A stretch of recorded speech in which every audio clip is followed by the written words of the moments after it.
Friends, people speak about the wilderness as if it were honest.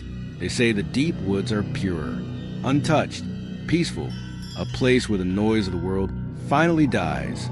But the people who work there, the ones who spend their lives beyond the roads, beyond the signal towers, beyond the places tourists ever see, they know something different. Because out there, the silence is not empty. It listens, and sometimes it answers. Tonight, we are not talking about legends told around a campfire.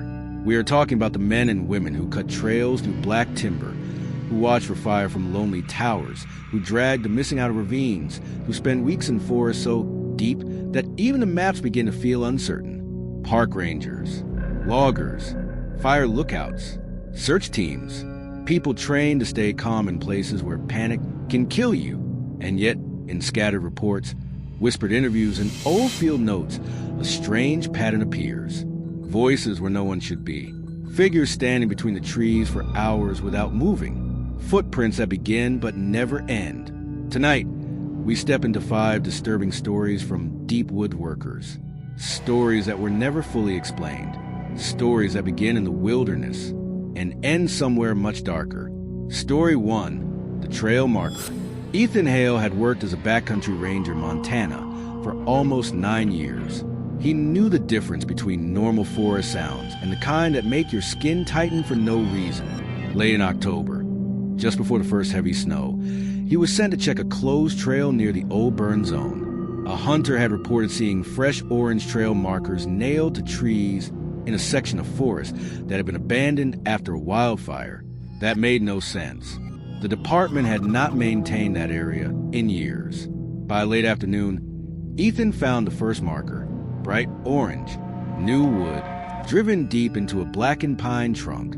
Then another, but they were wrong. Trail markers were supposed to guide people out. These led deeper in. He followed them for nearly an hour until the forest grew strangely quiet. No birds, no wind. Even the usual crackle of dead branches under his boots seemed muffled. Then he noticed something that made him stop.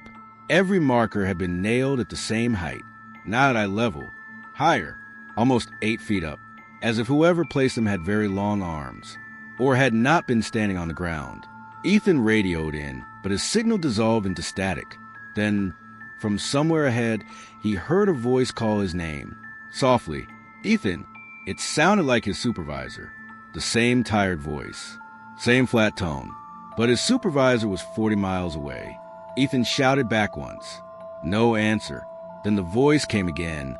Farther in, "Ethan, over here." He moved forward only a few steps before seeing it between the trees.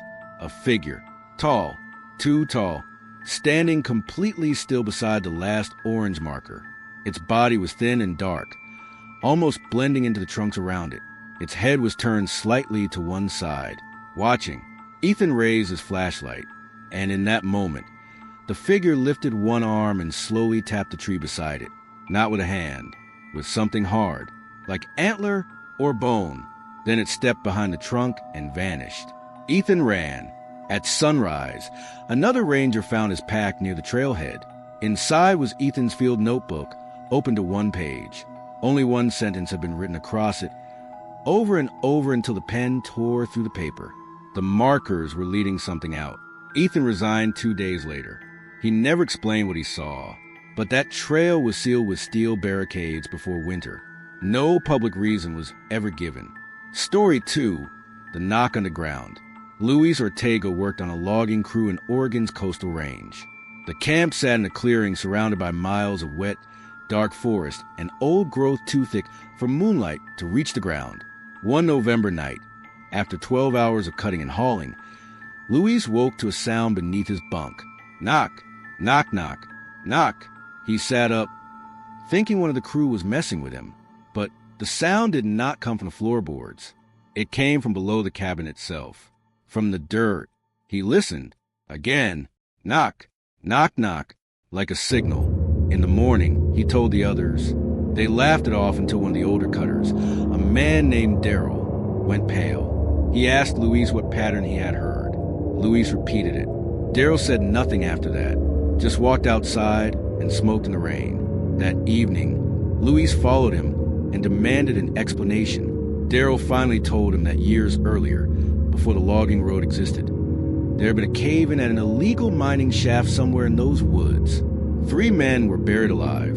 The rescue team never found the tunnel entrance again, and before the last tapping stopped, one rescuer wrote down the pattern they were, hearing from underground, knock, knock, knock, knock. That night, the whole crew heard it, not just under one cabin, under all of them, slow, patient, moving through the soil from one end of camp to the other. Men grabbed rifles, flashlights, radios. Louis stepped outside and swept his light over the mud. That was when he saw a hand, a pale hand pushing up through the earth beside the fuel drum, not clawing, not struggling, just slowly rising, as if the ground had become water. Then another hand appeared 10 feet away. Then another, some large, some small, all reaching upward in total silence. The men backed away toward the trucks, and then the knocking started from inside the truck doors, from inside the metal walls, as if something had gotten there first. By dawn, the camp was empty. The company pulled the entire crew and abandoned the site. When investigators arrived, they found the cabins untouched, except beneath Luis's bunk. There, in the packed dirt under the floor, someone had scratched 4 words with a nail or a finger, still trying to get out. Story 3, The Voice on Channel 6. Hannah Reed was part of a volunteer search and rescue unit in northern Idaho. She'd been on dozens of missing person calls, and she knew the first rule of night searches in heavy forest. Trust the map, trust your team, trust the radio. During a search for a missing teenager near Priest Lake, Hannah and 2 others were assigned a drainage basin filled with deadfall and cedar so dense that even at sunset it looked like midnight. At 9:14 p.m., her radio clicked. Then a boy's voice came through. Weak, breathless. I'm on Channel 6. I can't hear you. Please don't leave me. The missing boy was 16, and this sounded like a frightened 16-year-old. Hannah froze, then answered immediately. The voice gave details only the missing boy would know. His red backpack, a broken ankle, a creek nearby. Then he said something that chilled her. I can see your light. Hannah swept her beam across the trees. Nothing, her teammate Marcus whispered. My radio's off. Hannah looked at his set. It was dead in his hand. Battery removed, conserve power. Still, the voice came again. Closer now. You walked past me. Marcus went to fall back, but Hannah kept moving downhill toward the creek. The transmission grew clearer with every step. The boy started crying, then laughing, then crying again, and finally, in a voice that no longer sounded human at all, it said, Hannah, why are you bringing him here? Every radio on the team erupted at once, not with speech, with breathing, dozens of breaths, wet, uneven, close to the microphone. The team regrouped near the creek, and that was where they found the source. Not the boy. A line of old radios laid neatly on a fallen log. 7 of them, different years, different models. Some rusted shut, some split open, all dead, all whispering. And in the mud below the log were footprints from bare feet, small footprints. They stopped at the water's edge. The boy was never found. Months later, when the evidence box was reopened, all 7 radios were missing. The lock had never been broken. But written on the inside of the storage shelf, in black marker no one claimed to own, were the words, Channel 6 is not for the living. Story 4, The Fire Tower Window. For nearly an entire summer, Caleb Morrow worked alone in a fire lookout tower in the Washington backcountry. No visitors, no town lights, just trees in every direction, and a radio that hissed louder at night than during the day. At first, the strange thing was small. Each morning, Caleb found fingerprints on the outside of the tower windows. Long, narrow streaks, too high to be human, unless someone had climbed the tower in darkness without making a sound. He told the station. They assumed birds, weather, imagination. Then he began seeing movement near the tree line just before dawn. Not walking, not running, swaying, like people standing close together and moving in slow circles. he started keeping a log. Day 41, movement East Ridge. Day 43, voices below stairs. Day 46, knocking at 2:11 a.m. Day 48, someone breathing outside the trapdoor. On day 50, a storm rolled in and cut the radio for nearly 6 hours. Lightning moved over mountains, turning the entire forest white for a second at a time. During one flash, Caleb looked out the west window and saw them clearly. Not trees, not shadows, people, at least 20 of them, standing in the clearing below the tower, all facing up, all motionless. Their clothes looked old-fashioned, dark with rain, hanging off them like burial cloth. When lightning flashed again, they were closer. No footsteps, no sound of climbing, just closer. Caleb locked the hatch and backed toward the radio desk. Then came a single knock on the window behind him. He turned. One face was pressed against the glass. Its skin was gray and water-slick. Its mouth hung open too wide. And where the eyes should have been, there was only the reflection of the storm. By morning, the clearing was empty, but around the tower, in the mud, investigators found a ring of prints. Not boot prints, not animal tracks, bare human feet. Every pair pointed toward the tower. None pointed away. Caleb left after that season. His final log entry was only one line. They don't want the fire. They want the light. Story 5, The Harvest Line. The last story comes from a contract crew working winter timber in a remote section of the Appalachians. 5 men, 1 machine shed, 1 week of snow. Their foreman, Joel Mercer, was a kind of man who did not scare easily. So when he called on the third night and told dispatch that something was moving in the cut line, they assumed he meant bears. He did not. At 1:07 a.m., the crew heard chains dragging through the woods beyond the floodlights. Metal on frozen earth. Slow, rhythmic. One of the men opened the shed door and shined out toward the stumps. At first, there was nothing. Then they saw shapes between the trees.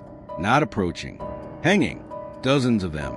Human forms suspended just above the ground, swaying gently in the dark as if tied from invisible branches. The crew stared, unable to understand what they were seeing. Then the floodlight on the left flickered brighter, and every hanging shape opened its eyes. Not glowing, just open, white and fixed and staring straight at the shed. The men slammed the door. Joel radioed dispatch, but a recording later reviewed by police captured only one repeated sentence. They're cut wrong, they're cut wrong. For 20 minutes, the dragging sound circled the building. Then came the smell. Fresh sap, wet soil, and something rotten underneath it. At dawn, the crew finally stepped outside. The hanging figures were gone. So were all 5 chains from the cutting station. They found them at the edge of the tree line, laid out in a perfect straight row facing the forest, like an offering or an instruction. Then one worker noticed marks in snow beyond the chains. Deep grooves, side by side, disappearing between the trunks, as if something very heavy had been dragged into the woods. And beside those grooves were footprints. Hundreds of them, bare, human, different sizes, all heading in the same direction. No tracks returning. Joel never took another winter contract. Years later, when the dispatch tape was cleaned for evidence, a second voice could be heard beneath Joel's transmission. Soft, distant, almost tender. It said, "Keep cutting. The wilderness does not hate us." That would make more sense. Hatred is human. What waits in those forests feels older than that, quieter, more patient. Because in every one of these stories, the same truth remains. The deep woods do not always chase. Sometimes they just watch. Sometimes they call your name. Sometimes they leave behind proof that should not exist, and trust that what you saw will follow you home. So the next time someone tells you the forest is peaceful, remember this. Peace is not the same as safety. And far beyond the trails, beyond the towers, beyond the last working radio, there may be places where something has been listening for a very long time. If one of these stories stayed with you, tell me which one followed you into the dark. And remember, some voices in the wilderness are not asking to be found.